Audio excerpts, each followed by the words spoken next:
Good day, everyone. Today, we are diving into a crucial aspect of database management, exploring the intricacies of always-on availability groups, specifically focusing on a scenario that many of you might have encountered, the growing logs and queue on an asynchronous replica.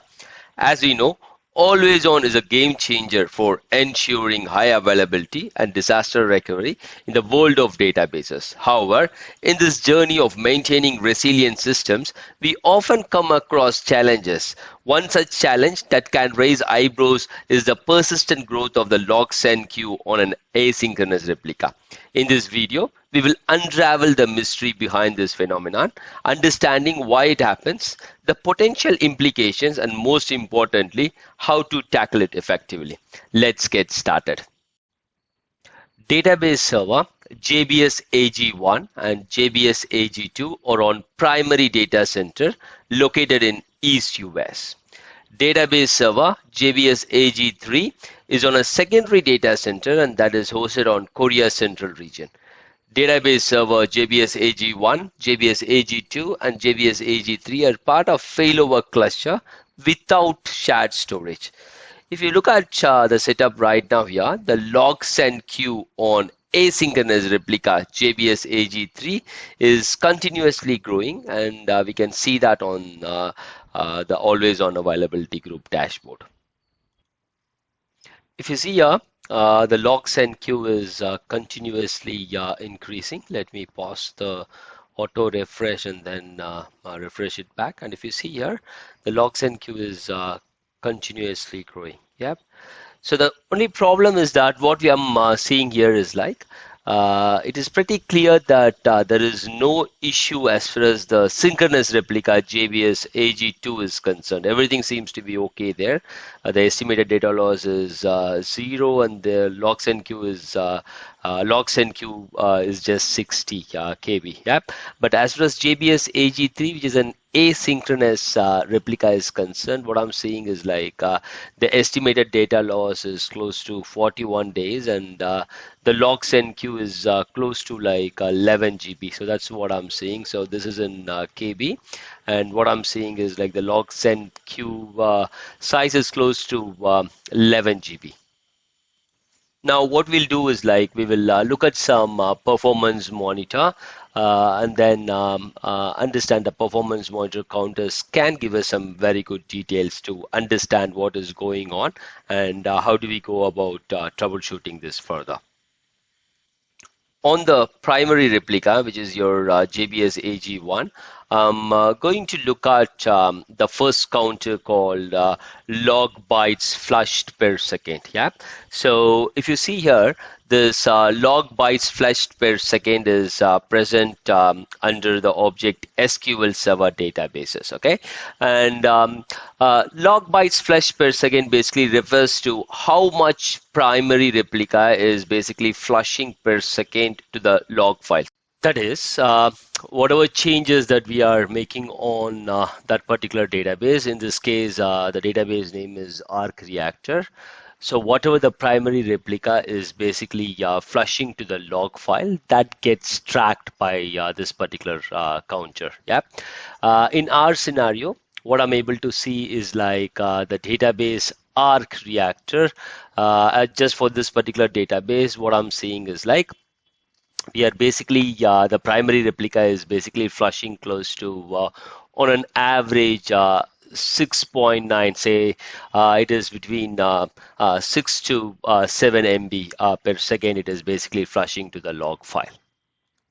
To make things simple, I'm having just one particular database for this video, but in reality, for example, if you have several databases that is part of always on availability group, then you basically have to sum up this log bytes flushed per second for all the databases, or you need to concentrate on that particular database which is having issue, and then you concentrate on that for everything else. Yeah, because the problem is like the log bytes flushed per second is for one database. It can be for several databases, and for each databases you will have an entry. But other counters that we might be looking at would basically be showing data as far as primary to the secondary replica. For example, when things are moving from primary replica to the secondary replica on the network, then it doesn't show you for each and every database. It would be for all the databases. So what happens is like if you have multiple databases on your SQL instance that is part of a availability group, then you need to basically sum this log bytes flushed per second for all the databases and compare it with other counters that I will be letting you guys know when we are moving with the other things as far as this video is concerned. Okay, the first thing that we discussed is log bytes flushed per second. And what we are seeing is like the primary is basically flushing close to 7.9, close to 8 MB to the log file. Yeah. Now let's look at the second counter that we'll be looking at, which is basically bytes sent to replica per second. Yeah. And the object that you need to use on the performance monitor is SQL Server Availability Replica. Yep. So this counter, bytes sent to replica per second, refers to how much data is sent across the network to the secondary replica from the primary replica. Yep. In our case, what I'm able to see is like we have added this bytes sent to replica per second twice here. Yeah, that is for the first replica JBS AG2, which is synchronous replica, and the second replica, the second secondary replica, which is JBS AG3, which is an asynchronous replica. Yep. So what I'm able to see here is like for JBS AG2, we are on an average on network, we are sending close to 9 MB, yeah, 9 MB from the primary replica JBS AG1. And as far as JBS AG3, what we are able to see is like we are sending on an average 1.4 MB, close to 1 MB from JBS AG1 to JBS AG3. Yep. So let's look at the log bytes flushed. What I'm able to see is like the primary replica is flushing close to 9.2 MB log records to your transaction log. Yeah, whatever changes that is happening on the database, that is getting flushed into your transaction log of that database, which is close to 9.2 MB. Okay, and the amount of data that is sent across from JBS AG1 to JBS AG2 is close to 9.2 MB, which is same as what is getting flushed from your primary replica to its log file, to the database log file. Yeah, and you see here it is same as 9.2 MB on an average. Yeah, but as far as JBS AG3 is concerned, it is not 9 MB, which is what I'm seeing is like real time, it is 1.3 MB. Recap again, log bytes flushed per second, primary replica is pushing close to 7 MB here, and when you look at the data that is getting moved from primary replica to the secondary replica, it is close to 6.9. So whatever we are pushing from primary replica to log file, the same amount is getting flushed to JBS AG2 secondary replica. But for JBS AG3, it is just 1.3 MB. From JBS AG1 to JBS AG3, it is pushing only 1.4 MB. Okay, so right now we will note this down. So what we'll do is like we will first look at it 9.2 MB, 9.2 MB, and 1.3 MB. Okay, so if you see here, primary flushes 9 MB. We'll put it as 9 MB to do the log file.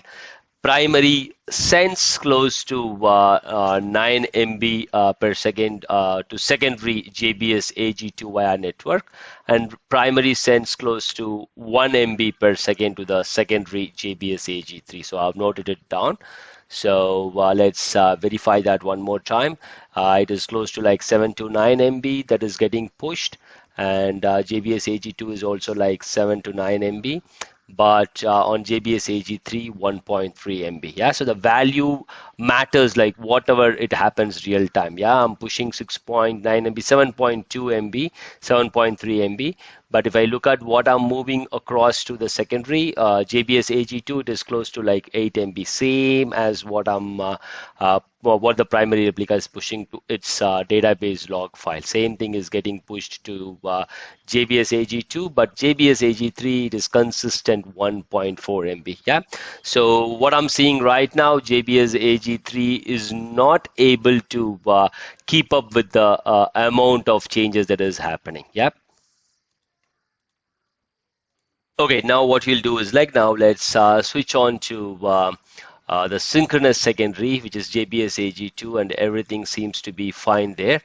Let's go to the synchronous secondary JBS AG2 where we don't have any issues.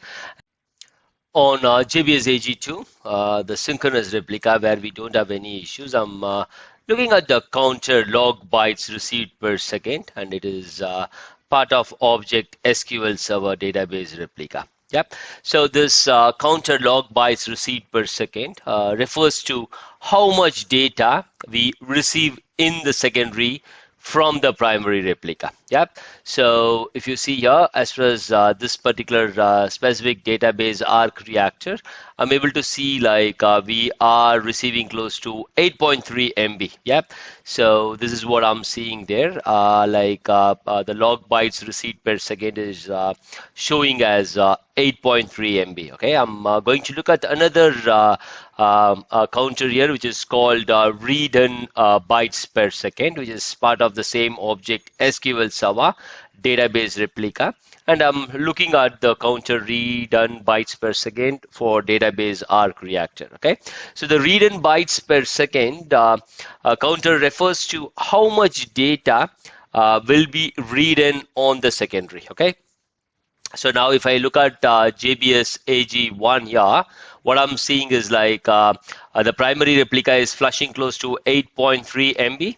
JBS AG2 is receiving 8.3 MB, and JBS AG3 is receiving 1.4 MB. So right now I'm flushing, the primary replica is flushing 8.3 MB, and the bytes sent on the network to JBS AG2 is 8.3 MB. Okay, and if you look at JBS AG2 as far as what I'm receiving, that is the log bytes received from JBS AG1. If you see here, JBS AG2 is getting close to 8.3 MB. Okay, and what I'm redoing, it is close to like again 8.3 MB. As far as the synchronous replica JBS AG2 is concerned, the primary replica is moving close to 8.3 MB data to the log, and 8.3 MB is sent from JBS AG1 to AG2, and 8.3 MB is received by the secondary.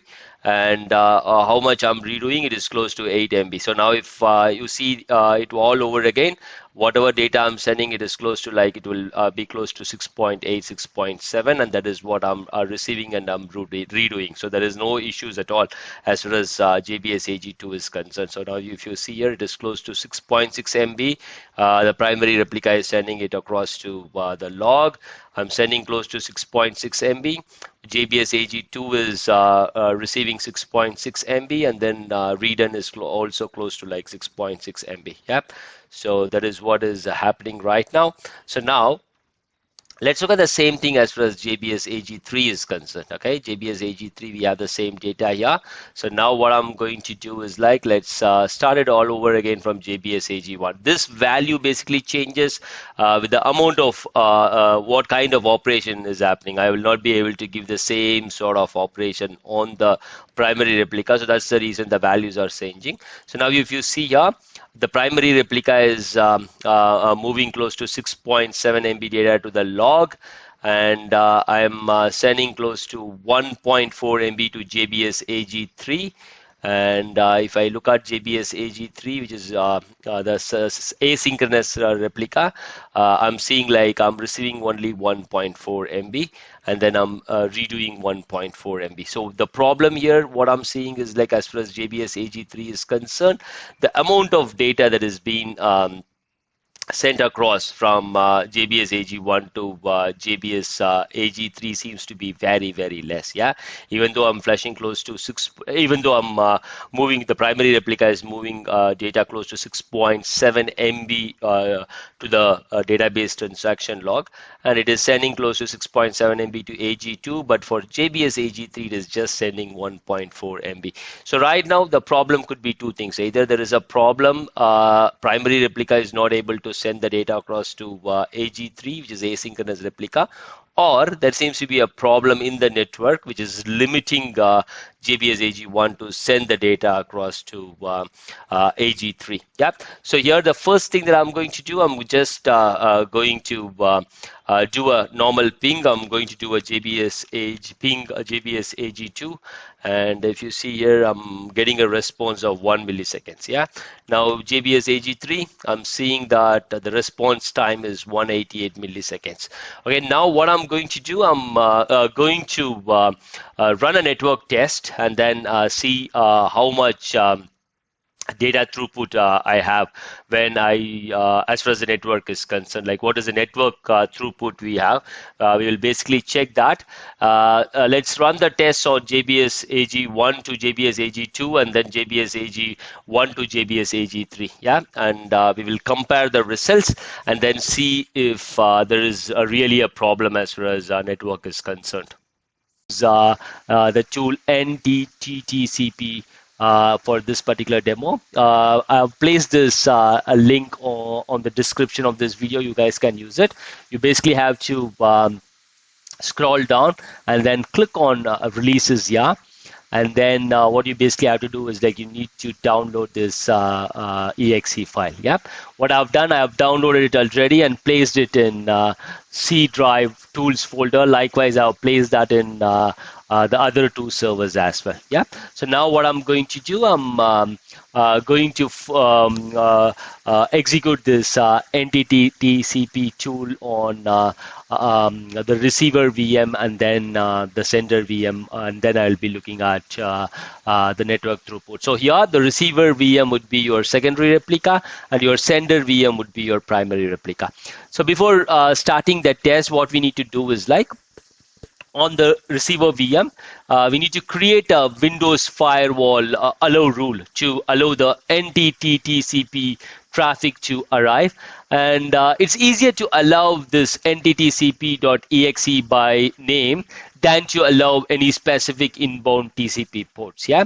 So let's go to JBS AG3, and then what we'll do is, like, we will create this firewall route so that nttcp.exe doesn't have any issues. So now that we have run this, what we are going to do now is, like, we are going to execute this particular command here. It is basically like nttcp -r refers to your receiver. Yeah, so this is receiver JBS AG3 is the secondary, so we are marking it as the receiver. -m is the course here. Yep, so I'm giving it as 2, and then the IP address for JBS AG3 is 192.168.1.4, and then we are going to do the test for 300 seconds. Yeah, let's start this. Okay, so it is running. Now let's go to the primary. And then now what we'll do is, like, as being source here, we will be sending the required network traffic from the primary, that is from your source JBS AG1, to a secondary, which is your receiver VM. So let's press enter here. So let's wait for this to complete. The command is same for JBS AG1 primary and JBS AG3 secondary. The only difference is the primary will have S and your secondary will have R, which is basically receiver. So let's wait for the test to complete. And once the test completes, we will check, like, what are the output there, and then we will look at it further. I'm going to pause this video. Once the test completes and I see the output, I will resume the video back. Okay, so I waited for close to 5 minutes and the testing is completed. And what I'm able to see is, like, that we are able to see that the time taken is close to 300 seconds, which is close to 5 minutes. And then the throughput that we received is like 336 KB. Yep. So what we can see is like the throughput that we are getting between the network throughput per se between JBS AG1 and JBS AG3 is basically 336 KB only. Okay, so now what we'll do is like let's do the same testing on from JBS AG1 to JBS AG2. Previously, we did between JBS AG1 and JBS AG3, but now we will do the testing between JBS AG1 and JBS AG2. Okay, let me note down the IP address. And then let's change this IP address to JBS AG2, which will be 172.20.1.6. Yep. So now what we'll do, we will copy the command that we ran on JBS AG3, and then we will use it in JBS AG2. Yep, so let's do that. Let's go to JBS AG2. Open a command prompt. Okay, we have the command prompt. We have to first create this firewall rule. That is done. So now what we'll do is like we will change the IP address here, which will be 172.20.1.6. Let's verify that 172.20.1.6, 172.20.1.6. Yeah. So JBS AG2 is going to be the receiver. So let's start it. Now let's go to JBS AG1, and then let's start it as a source. So JBS AG1 will be sending the network traffic, and then let's look at the throughput. Yeah. Let me pause this video now, and then I will resume it back after 5 minutes. Okay, so the test is complete now. So if you see here, like I waited for close to 5 minutes, which is basically like give and take 300 seconds. So if you see here, from JBS AG1 to JBS AG2, we have a throughput of close to 54 MB, 55 MB. Yeah. So that is what we are seeing. Previously, between JBS AG1 to JBS AG3, it was just 336 KB. Yeah, so that's the difference. So with this information, we can go to our network team, and then we can tell them like there seems to be an issue in JBS AG3, and that issue seems to be related to the network throughput.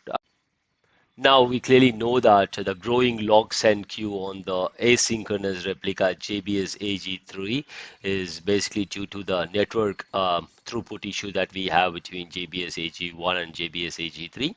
I think it is high time we talk to the network team, either understand if this can be addressed and the network throughput can be improved, or at least understand like this is the maximum that we can get, and then we can update the application and the business stakeholders accordingly. Yep. So this particular problem that we are seeing as far as the high locks NQ is concerned, it is clearly related to network issue, and there is nothing much SQL DBA can do until and unless the network team either fixes it or the business understands the problem and then moves this particular replica outside of that secondary region, which in our case is Korea Central, to another location which has got a better network throughput between JBS AG1 and the new secondary server.